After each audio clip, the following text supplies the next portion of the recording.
Well, thank you for the opportunity to present today the findings of our technical brief on the Industry and Economy section of the Sydney Climate Adaptation Research Program. At the very outset, what I'd like to do is acknowledge my two co-authors in this report, Olivia Dunn and Sophie Ritchie. I want to start this presentation by imagining ourselves back in the early 1990s. And I want to imagine that we're trying to forecast the link between environment and economy a couple of decades hence. Now, at that time in the early 90s, none of us in the room would have heard of this wonky thing called the internet. And I guess the point I'm making is that in a couple of decades, which might seem a long term in terms of a human time frame, but a short time in terms of other time frames, we've had the economy radically transformed through the internet. So when we try and think of the relationship between climate change and economic change, we're looking at two different time periods with very different paces of technological change. What we're looking at is dispersed temporalities. Climate change has correctly been said as being very rapid in terms of traditional geologic timeframes, but the pace in which the economy moves is much more rapid.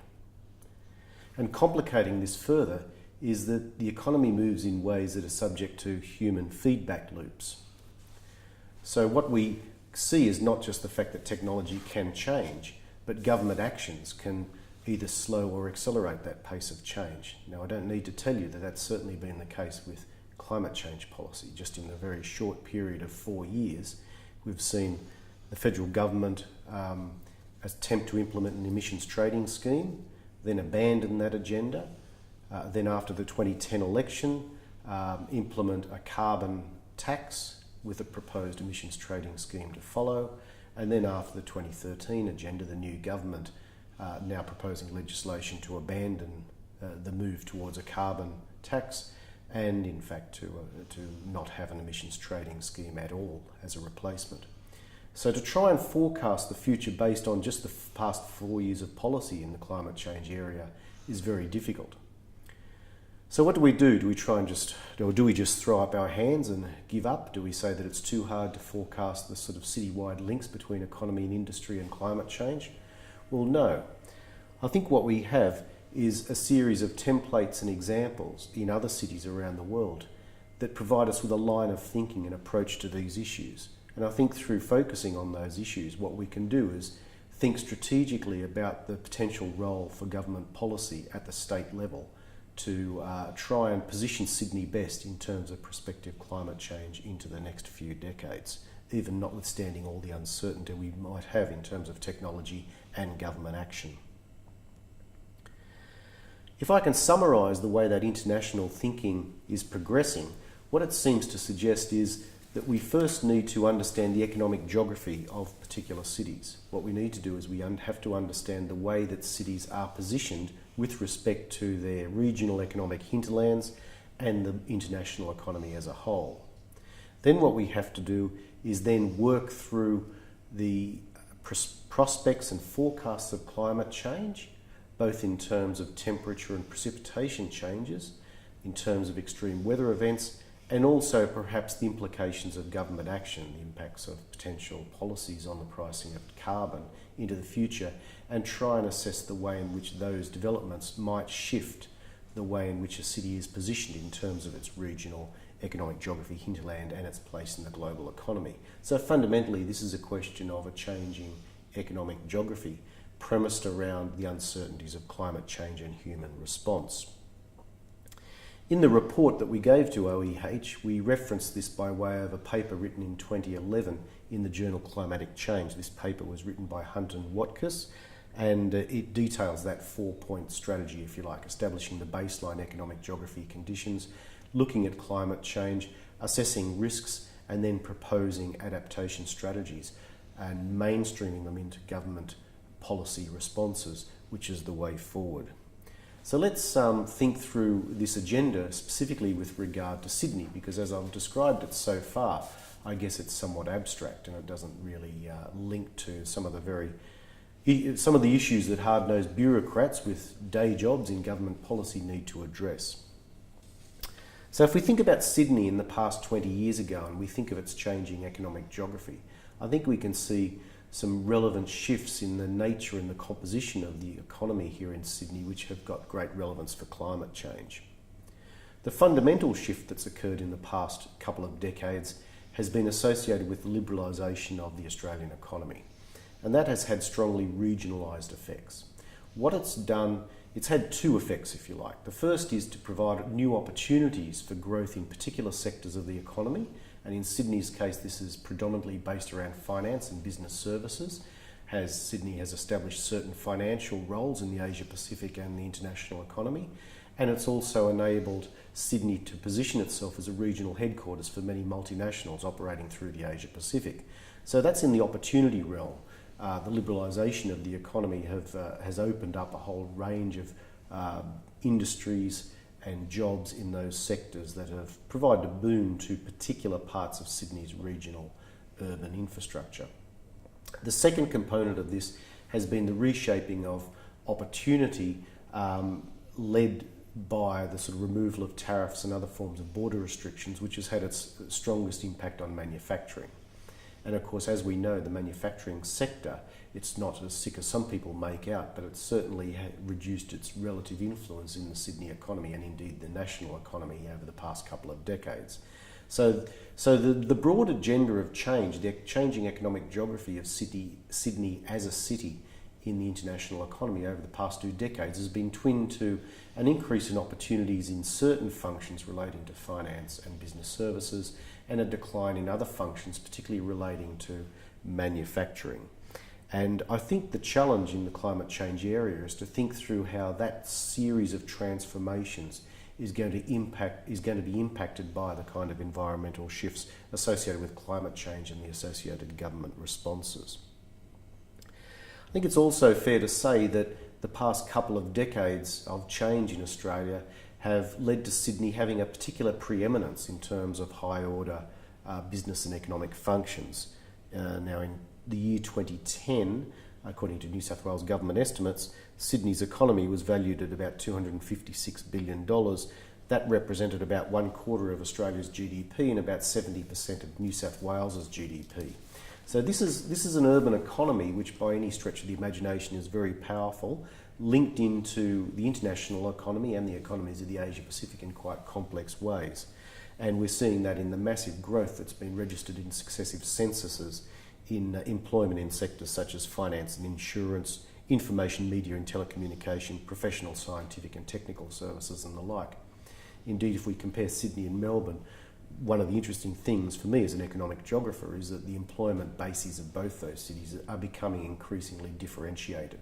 Sydney is becoming increasingly a more different place to Melbourne. It's not just on some levels, like football codes, they're becoming a bit more similar, but in terms of economic structure, they're becoming more different. So specifically with regard to climate change, what does this mean in terms of positioning the New South Wales government to develop strategies for Sydney into the intermediate future? Well, the first point to make is with Sydney's transformation into high-order business services and financial instruments, there are a series of climate change related innovations that Sydney could potentially benefit from.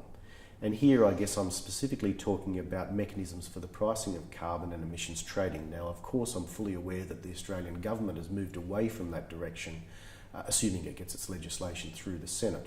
And so at the national economic level, perhaps that's perhaps less likely to be a driver of change than it might have otherwise had recent elections come out differently.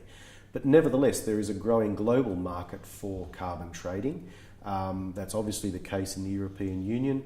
It's obviously the case in some parts of the US, but I think of great note is it seems to be taking off in particular parts of the Asia Pacific, notably China. And the thing about this new market is in some contexts it's linked to cap and trade emissions targets. In some cases it's a sort of a voluntary market sector with various environmental trade-offs and carbon trade-offs that corporations use to gain credits to justify themselves in the marketplace.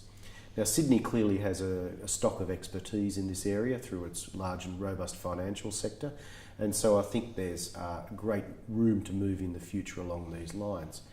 Clearly, I'm not the first person to say this. For some years, the New South Wales government has been aware of these shifts, and there have been various programs in the past trying to link Sydney's financial sector competitive advantage to the emerging market for carbon trading.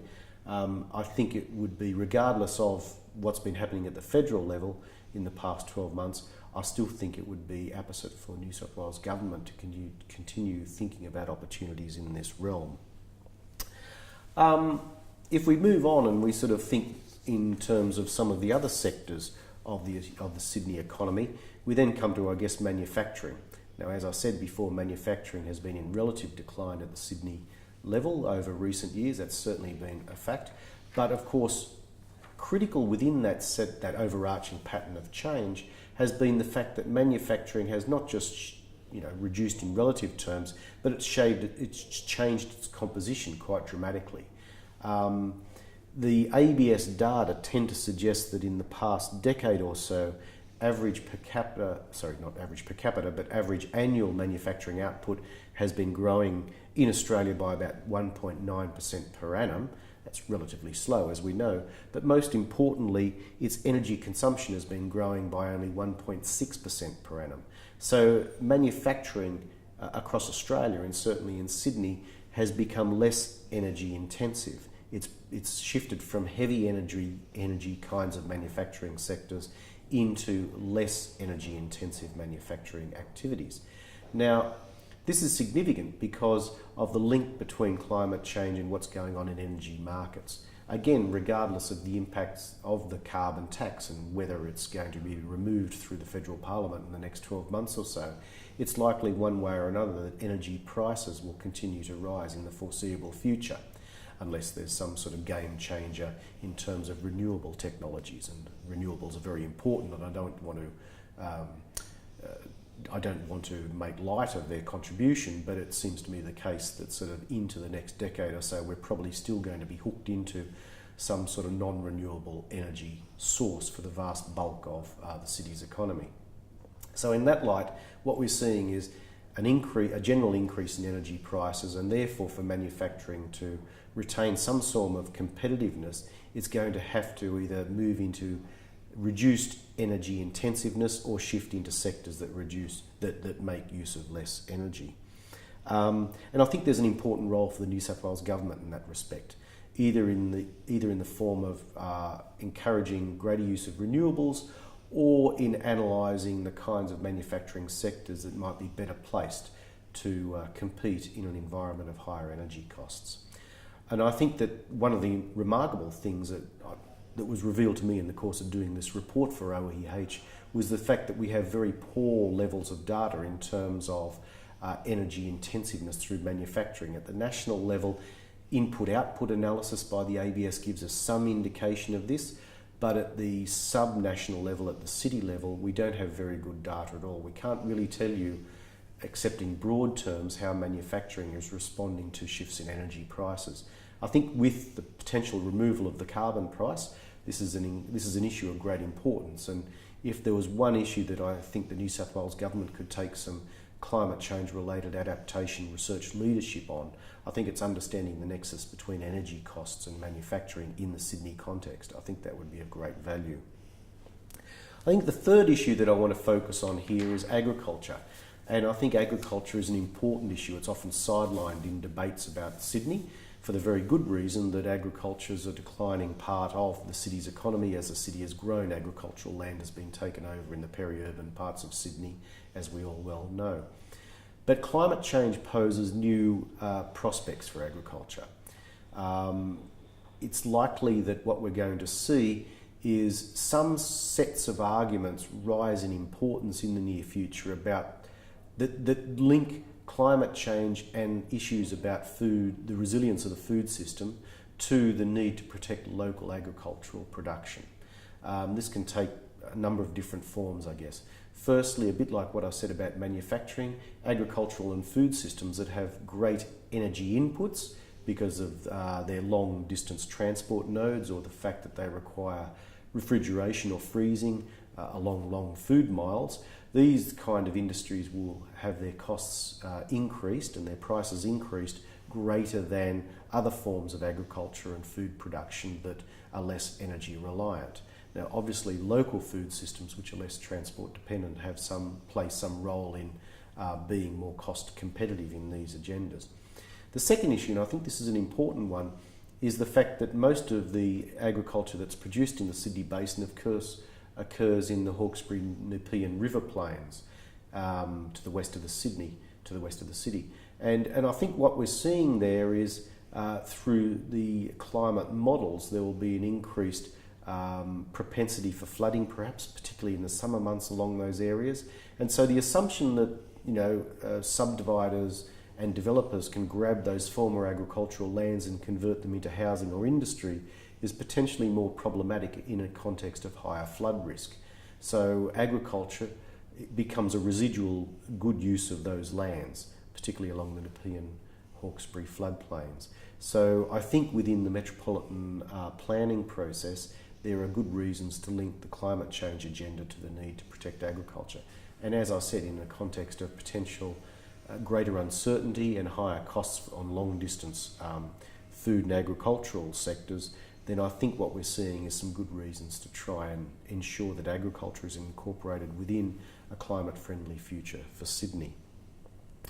Obviously, there's more to the story than what I've told today. There are other sectors such as tourism, infrastructure, retailing and wholesaling, which will have various implications arising from climate change. Some of those industries are covered in our major report, but I wanted to focus specifically on those three sectors: finance and business services, manufacturing and agriculture, as a way of thinking through these issues today.